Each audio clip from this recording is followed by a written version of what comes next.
Hi everyone, welcome to my channel. ನಾನಿವತ್ತು ನಿಮಗೆ ನಂದು ಹೋಮ್ ಟೌನ್ ಶಿವಮೊಗ್ಗದ ವ್ಲಾಗ್ ತೋರಿಸೋಣ ಅಂತ ಈ ವಿಡಿಯೋ ಮಾಡ್ತಾಯಿದ್ದೀನಿ. ಆ್ಯಕ್ಚುಲಿ ಏನಂತ ಹೇಳಿದ್ರೆ ನಮ್ಮ ಲೈಫ್ ನಾರ್ಮಲ್ ಆಗಿ ಆ್ಯಸ್ ಯೂಶ್ವಲ್ ಆಗಿ ಆರಾಮಾಗಿ ಹೋಗ್ತಾಯಿತ್ತು. But all of a sudden ನನಗೆ ಆಫೀಸ್ ಕೂಡ ಇತ್ತು ಒಂದು ಸ್ಯಾಟರ್ಡೇ. ಬಟ್ ಮಿಡ್ ನೈಟ್ ಏನೋ ಕಾಲ್ ಬಂದಿತ್ತು ದಟ್ ನನ್ನ ಅತ್ತೆಗೆ ಹುಷಾರಿಲ್ಲ ಅಂತೇಳ್ಬಿಟ್ಟು. ಅಂದರೆ ಅತ್ತೆ ಅಂತ ಹೇಳಿದ್ರೆ ನನ್ನ ಮದರಿಲ್ಲ, ನನ್ನ ಗಂಡನ ಅಮ್ಮಂಗೆ. ಸೊ ನಾವೇನಂತ ಹೇಳಿದ್ರೆ ಅಮ್ಮಂಗೆ ಹುಷಾರಿಲ್ಲ ಅಲ್ಲ ಅಂತೇಳ್ಬಿಟ್ಟು ಅವತ್ತು ಹೋಗಲೇಬೇಕಾಯಿತು. ಬಿಕಾಸ್ ನಂದು ಹೊಸ ಆಫೀಸ್ ಇದರಿಂದ ನನಗೆ ಒಂದು ದಿವಸ ರಜೆ ತೊಗೊಳಕ್ಕೂ ಏನೋ ಒಂಥರ ಭಯ, ಮತ್ತು ಏನೋ ಒಂದು ಅನ್ಕಂಫರ್ಟಬಿಲಿಟಿ, ಅನ್ಕಂಫರ್ಟಬಲ್ ಯಾಕೆ ಏನು ಅನ್ಕೋತಾರೋ ಏನೋ ಅಂತ. ಸೊ ಅಲ್ಲಿ ಜಾಯ್ನ್ ಆದಾಗಿಂದ ನಾನು ಯಾವತ್ತೂ ಏನಕ್ಕೂ ಎಷ್ಟೊಂದು ಆವಾಗೇ ಈಗ ಜಾಯ್ನ್ ಆದಾಗಿಂದನೇ ಅದು ಇದು ಏನಾದರೂ ಆಗ್ತಾಯಿದೆ. ಬಟ್ ಸ್ಟಿಲ್ ನಾನು ಆ ಥರ ಯಾವುದೂ ಅನ್ನೆಸರಿಯಾಗಿ ಏನೂ ಲೀವ್ಸ್ ತೊಗೊಳಕ್ಕೆ ಹೋಗಲೇ ಇಲ್ಲ. ಬಟ್ ಇದು ನಂಗೆ ಸ್ಯಾಟರ್ಡೇ ಹೋಗಲೇಬೇಕಾಗಿತ್ತು. ಸೊ ಹಾಗಂತ ಹೇಳ್ಬಿಟ್ಟು ಹೊರಡೋಣ ಅಂತ ಹೊರಟ್ವಿ. ಬಟ್ ಇಲ್ಲಿ ನೋಡ್ತಾ ಇದ್ರಲ್ಲ, ಇದು ಬಂದು ನಾನು ಶಿವಮೊಗ್ಗಕ್ಕೆ ಹೋಗೋಕ್ಕಿಂತ ಮುಂಚಿಂದು ಇದು ನಾನು ಒಂದು ಕಡೆ ಏನೋ ಈ ಥರ ಇಡ್ಲಿ ಮತ್ತು ಸಾಂಬಾರು ತಿಂದಿದ್ದೆ. ನನಗೆ ಆ್ಯಕ್ಚುಲಿ ಅವರಲ್ಲಿ ಇಡ್ಲಿ ಸಾಂಬಾರನ್ನ ನಾನು ಯಾವತ್ತೂ ಈ ಥರ ಬಾಳೆದೆಲೆ ಮೇಲೆ ತಿಂದಿರಲಿಲ್ಲ. ಅದಕ್ಕೆ ಅದನ್ನು ನೋಡ್ಬಿಟ್ಟು ಒಂದು ಸ್ವಲ್ಪ ನನಗೆ ಸ್ಪೆಷಲ್ ಅನಿಸೋದಕ್ಕೆ ಅದಕ್ಕೆ ವಿಡಿಯೋ ತೊಗೊಂಡಿದ್ದೀನಿ. ಸೊ ನೋಡಿ, ನಾವು ಶಿವಮೊಗ್ಗಕ್ಕೆ ಹೋಗ್ತಾ ಇದ್ವಿ ಬೆಳಗ್ಗೆನೇ. ನಮ್ಮ ಹಸ್ಬೆಂಡ್ ಆ್ಯಕ್ಚುಲಿ ನಾವು ಶಿವಮೊಗ್ಗ ಎಲ್ಲ ಹೋಗುವಾಗ ಏನಾದರೂ ಲಾಂಗ್ ಡ್ರೈವ್ ಎಲ್ಲ ಇದ್ದರೆ ನನ್ನ ಹಸ್ಬೆಂಡ್ ಡ್ರೈವ್ ಮಾಡಲ್ಲ. ಯಾವಾಗೂ ನಾವು ಡ್ರೈವರ್ನೇ ಹೈಯರ್ ಮಾಡ್ತೀವಿ. ಈ ಸಲ ಅಂತೂ ಡ್ರೈವರ್ ಮತ್ತು ಈವನ್ ವೆಹಿಕಲ್ಸ್ ಆಯಿತಾ ಹೈಯರ್ ಮಾಡಿದ್ವಿ. ಬಿಕಾಸ್ ನಮ್ಮದು ವೆಹಿಕಲ್ ಹಾಗೆ ಮನೇಲೇ ಇಟ್ಟೋಗಿದ್ವಿ. ಸೊ ಯಾವುದೋ ಒಂದು ಇನೋವಾನ ಬುಕ್ ಮಾಡಿಕೊಂಡು ಮತ್ತು ಹೊಸದು ಮತ್ತು ಬೇರೆ ಡ್ರೈವರ್ಸ್ ಆಯಿತಾ ಹೈಯರ್ ಮಾಡಿದ್ವಿ. ನಾವು ಶಿವಮೊಗ್ಗ ಎಂಟರ್ ಆಗಿದ ತಕ್ಷಣ ನನಗೊಂಥರ ಖುಷಿ ಆಗ್ತಾಯಿತ್ತು. ಬಿಕಾಸ್ ನಂದೆಲ್ಲ ಮೆಜಾರಿಟಿ ನಂದು ಮದುವೆಗಿಂತ ಮುಂಚೆ ಮೆನಿ ಇಯರ್ಸ್ ನಾನು ಇಲ್ಲೇ ಸ್ಪೆಂಡ್ ಮಾಡಿರೋದು ಶಿವಮೊಗ್ಗ ಸಿಟಿಯಲ್ಲೇ. ಬಿಕಾಸ್ ನನ್ನ ಸ್ಕೂಲಿಂಗ್ ಬಂದು ಕಾಲೇಜ್ ಎಲ್ಲ ಇಲ್ಲೇ ಮಾಡಿರೋದು. ಸೊ ಅದಕ್ಕೆ ಒಂಥರ ಖುಷಿ ಆಗ್ತಾಯಿತ್ತು. ಆ್ಯಕ್ಚುಲಿ ನನ್ನ ಹಸ್ಬೆಂಡ್ ಸಿಸ್ಟರ್ ಕೂಡ ಇಲ್ಲೇ ಇರೋದು. ಅವ್ರ ಮನೇಲಿ ನಮ್ಮ ಅತ್ತೆ ಇದ್ದರು. ಬಿಕಾಸ್ ಅಲ್ಲಿಂದ ಅಂತ ಹೇಳಿದ್ರೆ ಹಾಸ್ಪಿಟಲ್ಗೆಲ್ಲ ಹತ್ತಿರ ಆಗುತ್ತೆ ಅಂತ.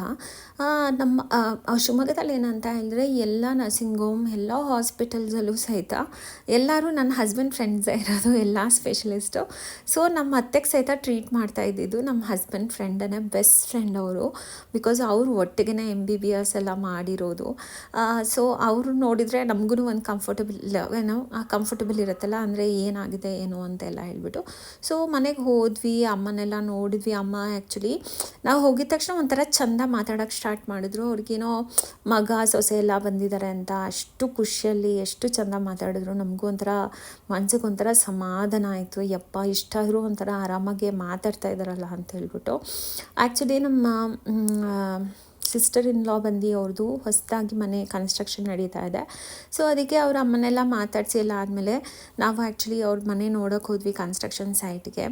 ಆಮೇಲೆ ನೆಕ್ಸ್ಟ್ ಡೇ ಬಂದುಬಿಟ್ಟು, ಆಮೇಲೆ ಫಸ್ಟ್ ಡೇ ಅಂತೂ ತುಂಬ ಫುಲ್ ಬ್ಯುಸಿ ಇದ್ವಿ, ಹಾಸ್ಪಿಟಲ್ ಹೋಗೋದು ಅದು ಇದು ಅಂತೆಲ್ಲ. ನೆಕ್ಸ್ಟ್ ಡೇ ಮಾರ್ನಿಂಗ್ ಏನಂತ ಹೇಳಿದ್ರೆ ಅವರು ಬ್ರೇಕ್ಫಾಸ್ಟ್ಗೆ ಇದು ಫೇಮಸ್, ಇದು ಶ್ರೀ ಮೀನಾಕ್ಷಿ ಭವನ್ ಅಂತ ಇಡೀ ಶಿವಮೊಗ್ಗದಲ್ಲಿರೋರ್ಗೆಲ್ಲರಿಗೂ ಗೊತ್ತಿರುತ್ತೆ. ಮೀನಾಕ್ಷಿ ಭವನ್ ಮಸಾಲೆ ದೋಸೆ ಅಂತ ಹೇಳಿದರೆ ನಾವಂತೂ ಬಾಯಿ ಬಡ್ಕೊಂಡು ತಿಂತಿದ್ವಿ ಆವಾಗ ಕಾಲೇಜ್ ಡೇಸಲ್ಲೆಲ್ಲ ಇರುವಾಗ. ಸೊ ಅವ್ರೇನಂತ ಹೇಳಿದರೆ, ನನ್ನ ಸಿಸ್ಟರ್ ಇನ್ ಲಾ ಹೇಳಿದ್ರು ಇಲ್ಲಿಗೆ ಹೋಗೋಣ ಬ್ರೇಕ್ಫಾಸ್ಟ್ಗೆ ಅಂತ. ಸರಿ ಅಂತ ನಾವು ಬ್ರೇಕ್ಫಾಸ್ಟ್ಗೆ ಇಲ್ಲೇ ಬಂದ್ವಿ. ನನಗಂತೂ ಆ್ಯಕ್ಚುಲಿ ತುಂಬ ವರ್ಷ ಆಗಿಬಿಟ್ಟಿತ್ತು ಇಲ್ಲಿ ಬ್ರೇಕ್ಫಾಸ್ಟ್ ಎಲ್ಲ ತಿಂದೇನೆ. ಬಿಕಾಸ್ ನಾನು ಮದುವೆ ಆದಮೇಲೆ ಹಸ್ಬೆಂಡ್ ಜೊತೆಗೆ 1-2 ಟೈಮ್ಸ್ ಇಲ್ಲಿ ಹೋಗಿದ್ದೆ ಅಷ್ಟೇ ಹೊರತು ಜಾಸ್ತಿ ಏನೂ ಇಲ್ಲಿ ತಿಂದಿರಲಿಲ್ಲ.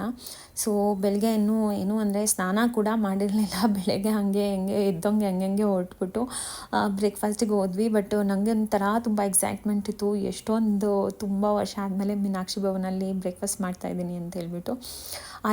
ಬರೋ ಎಲ್ಲ ವೆರೈಟೀಸ್ನೂ ಆರ್ಡರ್ ಮಾಡಿಬಿಟ್ಟಿದ್ದೆ.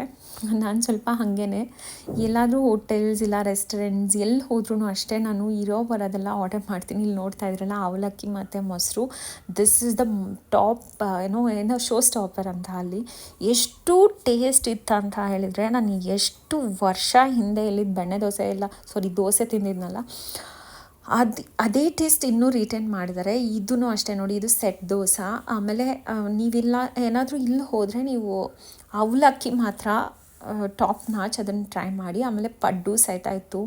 ಪಡ್ಡು ಅಷ್ಟೇ ಎಷ್ಟು ಕ್ರಿಸ್ಪಿಯಾಗಿ ಎಷ್ಟು ಚೆನ್ನಾಗಿತ್ತು ಅಂತ ಹೇಳಿದರೆ, ನಾನು ಎಲ್ಲನೂ ಅಷ್ಟೇ ಎಲ್ಲ ಪ್ಲೇಟಿಂದನೂ ಸ್ವಲ್ಪ ಎಲ್ಲ ತೊಗೊಂಡು ಬಕಾಸುರಿ ಥರ ತಿಂತಾಯಿದ್ದೆ. ಬಿಕಾಸ್ ನನ್ನ ವ್ಲಾಗ್ಸ್ ಫಾಲೋ ಮಾಡೋರಿಗೆಲ್ಲ ಗೊತ್ತಿರುತ್ತೆ, ನಾನು ತುಂಬ ಫುಡಿ. ನನ್ನ ಹಸ್ಬೆಂಡ್ ಹೇಳ್ತಾಯಿದ್ರು, ಏನೇ ನೀನು ಇರೋ ಬರೋ ವೆರೈಟಿ ಎಲ್ಲ ಆರ್ಡರ್ ಮಾಡ್ತಿದ್ಯಲ್ಲ, ಆಮೇಲೆ ನೀನು ನೋಡಿ ತಿನ್ನಲ್ಲ, ನಮಗೆ ಹಿಂಸೆ ಕೊಡ್ತೀಯಾ, ತಿನ್ನಿ ಅಂತ ಹೇಳ್ಬಿಟ್ಟು ಅಂದ್ರೂ ಹೆಂಗೋ ಮ್ಯಾನೇಜ್ ಮಾಡ್ಕೊಂಡು ಎಲ್ಲ ತಿಂದ್ವಿ, ಎಲ್ಲರೂ ಶೇರ್ ಮಾಡಿಕೊಂಡು. ಮಸಾಲ ದೋಸೆ ಅಂತೂ ಮೈ ಗಾಡ್, ಬಾಯಲ್ಲಿಟ್ಟರೆ ಕರೆಕ್ಟ್ ಆಯಿತು, ಅಷ್ಟು ಚೆಂದ ಆಯಿತು. ನಾನು ಅನ್ಕೊತೀನಿ ಅವ್ರ ಬ್ಯಾಟರ್ನ ಅಷ್ಟು ವರ್ಷ ಹಿಂದೆ ಯಾವ ಥರ ಇತ್ತು ಅದೇ ಥರನೇ ಇದೆ. ಆಮೇಲೆ ಇಲ್ಲಿ ಕಾಫಿ ಕೂಡ ಅಷ್ಟೇ, ನಿಮಗೆ ಒಂದು ಸ್ಮಾಲ್ ಕಾಫಿ ಮತ್ತು ಲಾರ್ಜ್ ಕಾಫಿ ಅಂತ ಡಿಫ್ರೆಂಟ್ ಇದರಲ್ಲಿ ಕೊಡ್ತಾರೆ. ನೀವು ಲಾರ್ಜ್ ಅಂತ ಏನು ಹೇಳಿದ್ರೆ ಇದನ್ನೇ ಒಂದು ಉದ್ದ ಲೋಟದಲ್ಲಿ ಹಾಕ್ಕೊಡ್ತಾರೆ, ಅದು ಒಂಥರ ಚೆನ್ನಾಗಿರುತ್ತೆ ಅವ್ರದ್ದು ಪ್ರೆಸೆಂಟೇಷನು. ಬಟ್ ನೀವೇನೇ ಹೇಳಿ ಇಲ್ಲಿದು ಬ್ರೇಕ್ಫಾಸ್ಟ್ಗೆ ಯಾವ ಬ್ರೇಕ್ಫಾಸ್ಟ್ನೂ ಕಂಪೇರ್ ಮಾಡೋಕ್ಕಾಗಲ್ಲ, ಅಷ್ಟೊಂದು ಟೇಸ್ಟಿ ಇತ್ತು.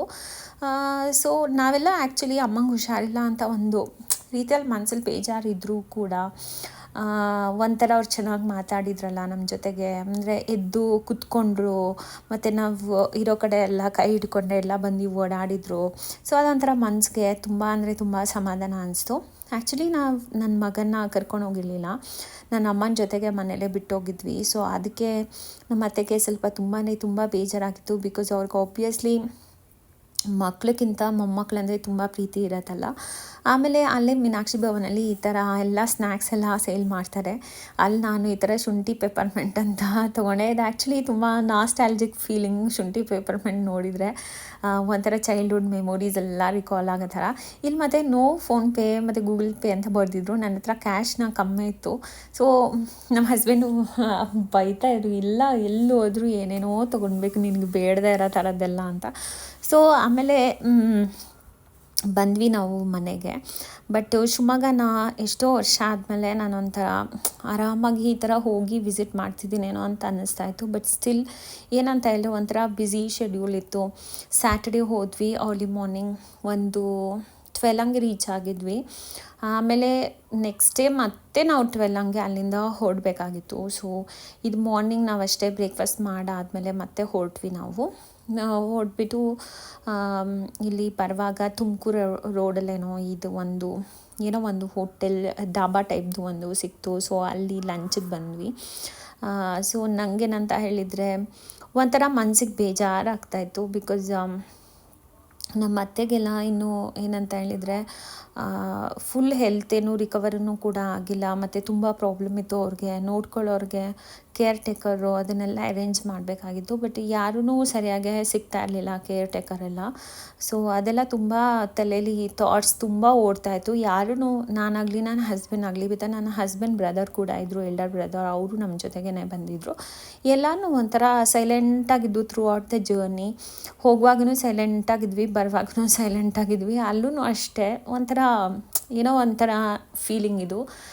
ಬಿಕಾಸ್ ಅಮ್ಮಂಗೆ ನೋಡಿದ್ದು ಒಂದು ಖುಷಿ ಅಷ್ಟೇ. ಬಿಕಾಸ್ ಅಮ್ಮ ಅಂದರೆ ಆ್ಯಕ್ಚುಲಿ ನನ್ನ ಅತ್ತೆ, ಅವರು ಆ್ಯಕ್ಚುಲಿ ನನಗೆ ತುಂಬ ಪ್ರೀತಿ ತೋರಿಸಿದ್ದಾರೆ. So is very close to my heart. ನಾನು ಮದುವೆ ಆಗುವಾಗ ನಾನು ಆ್ಯಕ್ಚುಲಿ ತುಂಬ ಚಿಕ್ಕ ವಯಸ್ಸಲ್ಲೇ ಮದುವೆ ಆಗಿದ್ದು. ಸೊ ಅವ್ರು ನಂಗೆ ಯಾವತ್ತೂ ಒಂಥರ ಹೆಸರಿಡದೆ ಕರೀತಾ ಇರಲಿಲ್ಲ, ಪುಟ್ಟ ಆ ಥರ ಕರೀತಾಯಿದ್ರು. ನಮ್ಮ ಅತ್ತೆ ತುಂಬ ಸಿಂಪಲ್. ಅವ್ರಿಗೇನಂತ ಹೇಳಿದ್ರೆ ನನ್ನ ಕಂಡ್ರೆ ತುಂಬ ಒಂಥರ ಅತಿ ಪ್ರೀತಿ ಅಂತಾರಲ್ಲ, ನಾನು ಏನು ಮಾಡಿದ್ರು ಅವರು ತುಂಬ ಚಂದ ಅಂತ ಕಾಂಪ್ಲಿಮೆಂಟ್ ಮಾಡ್ತಾರೆ. ಅವಾಗ ಏನೋ ಒಂದು ಡ್ರೆಸ್ ಹಾಕ್ಕೊಂಡ್ಲಿ, ಇಲ್ಲ ಸಾರಿ ಹಾಕ್ಕೊಂಡ್ಲಿ, ಏನು ಮಾಡಿಕೊಂಡ್ರು ಅವ್ರಿಗೊಂಥರ ನನ್ನ ನೋಡಿದರೆ ಖುಷಿ ಮತ್ತು ಕಾಂಪ್ಲಿಮೆಂಟ್ ಮಾಡೋದು ಜಾಸ್ತಿ. ಮತ್ತು ಅವ್ರು ನಮ್ಮ ಜೊತೆಗೆ ತುಂಬ ಕಮ್ಮಿ ಟೈಮ್ ಸ್ಪೆಂಡ್ ಮಾಡಿರೋದು. ಬಟ್ ಯಾವಾಗ ನಮ್ಮ ಮನೆಗೆ ಬರ್ತಾಯಿದ್ರು ಅವಾಗೆಲ್ಲನೂ ಅಷ್ಟೇ, ನಾನು ಏನು ಕುಕ್ ಮಾಡಿದ್ರೂ ಶಿ ಯೂಸ್ ಟು ಕಾಂಪ್ಲಿಮೆಂಟ್, ಯಾವಾಗೂ ಕಾಂಪ್ಲಿಮೆಂಟ್ ಮಾಡ್ತಾಯಿದ್ರು. ಸೊ ಏನಂತ ಹೇಳಿದ್ರೆ ಒಂಥರ ಯಾವತ್ತೂ ಅತ್ತೆ ಥರ ಫೀಲೇ ಕೊಟ್ಟಿಲ್ಲ ಅವರು. ತುಂಬ ಏನಂತ ಹೇಳಿದರೆ ಸ್ವಂತ ಮಗಳಿಗಿಂತ ಜಾಸ್ತಿ ಆಸೆ ಮಾಡಿದ್ದಾರೆ. ಐ ಹೋಪ್ ಅವರು ಬೇಗ ರಿಕವರ್ ಆಗ್ತಾರೆ ಅಂತ ಅಂದ್ಕೊತೀನಿ. Will meet in the next video. Bye.